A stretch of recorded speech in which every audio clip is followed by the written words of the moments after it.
என் அன்பு குழந்தையே, இன்று உன் தாயானவள் உனக்கு ஒரு அவசர செய்தியைத்தான் கொண்டு வந்திருக்கின்றேன். இந்த செய்தியானது உனக்கு ஒரு எச்சரிக்கை மட்டுமல்ல, உன் மனதை கலங்க வைக்கக்கூடிய ஒரு செய்தி. ஏனென்றால் உனக்கு செய்வினைகளை செய்தவர்கள் எப்படியெல்லாம் செய்திருக்கின்றார்கள், அதை எதற்காக செய்திருக்கின்றார்கள் என்பதனை உனக்கு சொல்வதற்காக இந்த அம்மா இன்று வந்திருக்கின்றேன். என் பிள்ளையே, ஒரு உயிரை பறிக்க திட்டம் போட்டார்கள் என்று சொன்னால் அதை உன்னால் நம்ப முடிகிறதா?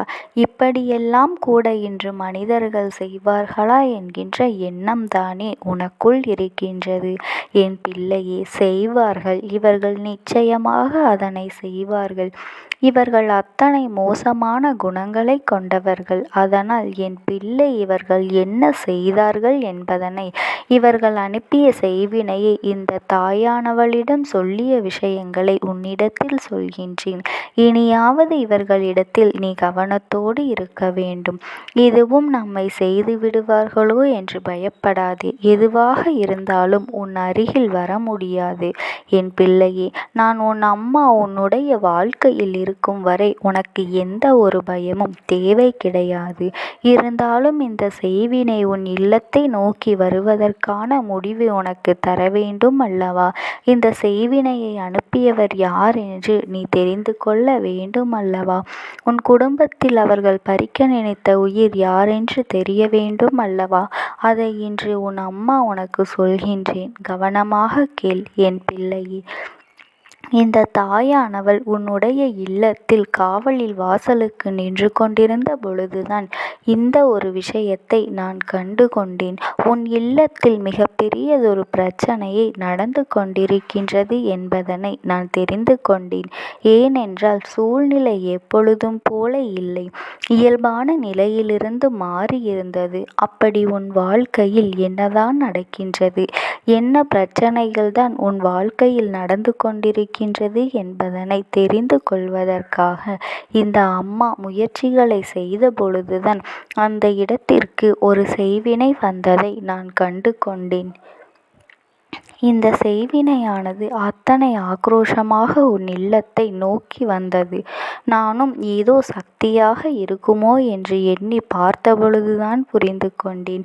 அது மனமுழுக்க கெட்ட எண்ணங்களோடு அங்கிருந்து வேகமாக வந்தது. என் பிள்ளையே, இந்த அம்மா சற்றென்று அதனை இடைமறைத்து, என் பிள்ளையின் இல்லத்திற்கு நுழைவதற்கு யார் உனக்கு அதிகாரம் கொடுத்தது, யார் உனக்கு அனுமதி கொடுத்தது, இந்த இல்லத்திற்குள் தெய்வம் காவலாக நின்று கொண்டிருக்கும் பொழுது உன்னால் எப்படி உள்ளே நுழைய முடியும் என்று நான் கேள்வி கணைகளை தொலைத்தெடுக்க ஆரம்பித்தேன். அப்பொழுது அந்த செய்வினையானது ஒரு நிமிடம் யோசித்துவிட்டு சற்றென்று நின்னது. என்ன யோசிக்கிறாய் என்று கேட்டபொழுதுதான் அந்த செய்வினை என்னிடத்தில் சொன்னது என்ன தெரியுமா? என்னை மறிக்க நீங்கள் யார் என்று யோசித்தேன் என்று ஒரு கணத்தில் நான் உங்களை அறிந்து கொண்டேன். தாயானவள் என் முன்னால் நிற்கின்றாளே என்று சற்று உடல் எல்லாம் பயம் எடுக்க ஆரம்பித்து விட்டது. அதனால்தான் யோசித்தேன் என்று அந்த செய்வினை என்னிடம் சொல்லியது. நான் அவனிடத்தில் என்ன கேட்டேன் தெரியுமா? இந்த இல்லத்திற்குள் நான்காவதாக நின்று கொண்டிருக்கின்றேன் என்கின்றவர்கள் என்னுடைய பிள்ளைகள்.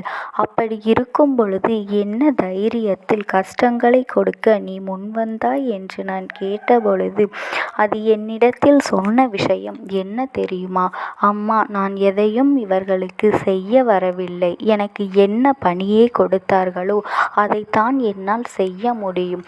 எனக்குள் இரக்கம் என்ற ஒன்று இருக்குமானால் நான் ஏன் இப்படியெல்லாம் செய்ய போகின்றேன்?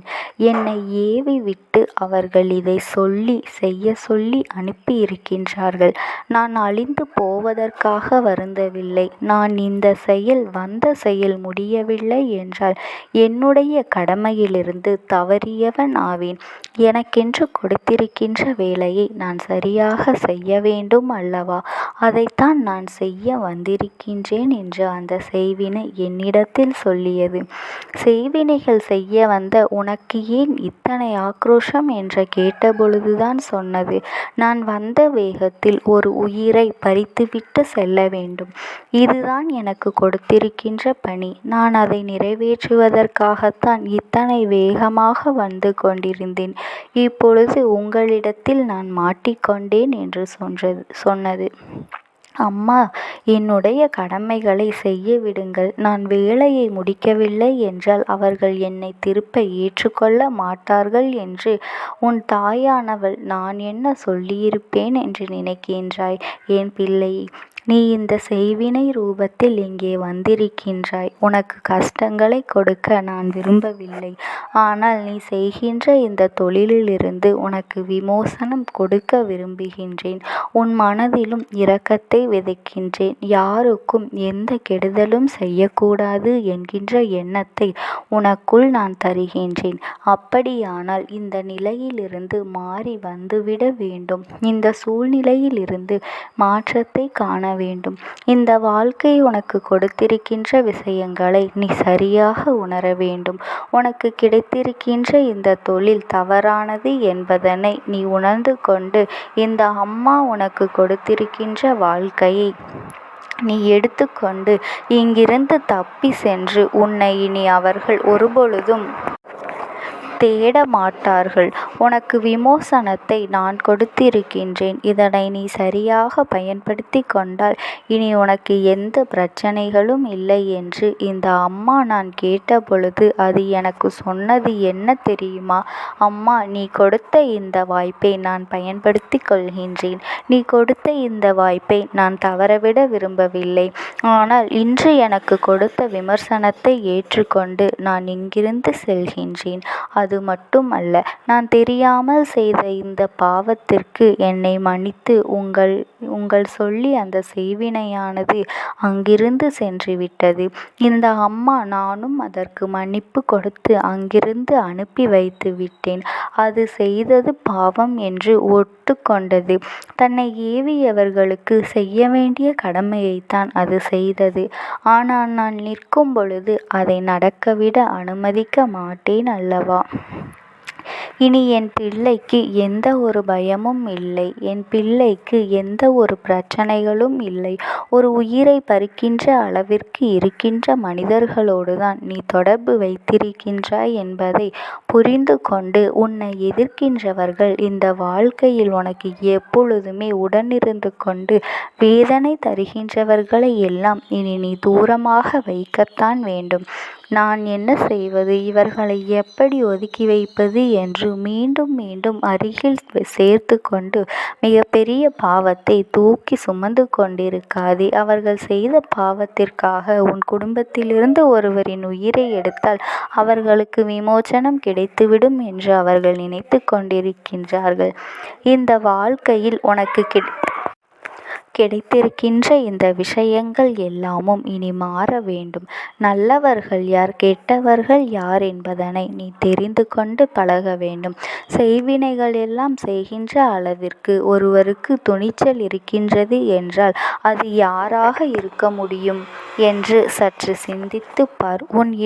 உடன் இருந்து கொண்டே இதை செய்கின்றவர்களை முதலில் இந்த வாழ்க்கையிலிருந்து நீ விலக்கி வைத்துவிடு. உனக்கான நன்மைகளை எல்லாம் செய்து இனி சரியாக செய்ய தொடங்கு. இந்த வாழ்க்கையில் உனக்கு துணையாக இந்த தாயானவள் நான் இருப்பேன் என்பதனை நீ மறந்து விடாதே. என் செல்ல குழந்தைக்கு இந்த அம்மாவினுடைய அன்பும் ஆசீர்வாதங்களும் ஒருபொழுதும் கிடையாது. என் தங்கமே, இனிமேலாவது யாரிடத்தில் எப்படி பழக வேண்டும் என்பதை நீ கவனமாக பழகு. உனக்கு கஷ்டமான சூழ்நிலைகள் வரும்போதெல்லாம் என் நாமத்தை மட்டும் நீ மனதார உச்சரி. ஓம் சக்தி. ஓம் ஆதிபரா சக்தி.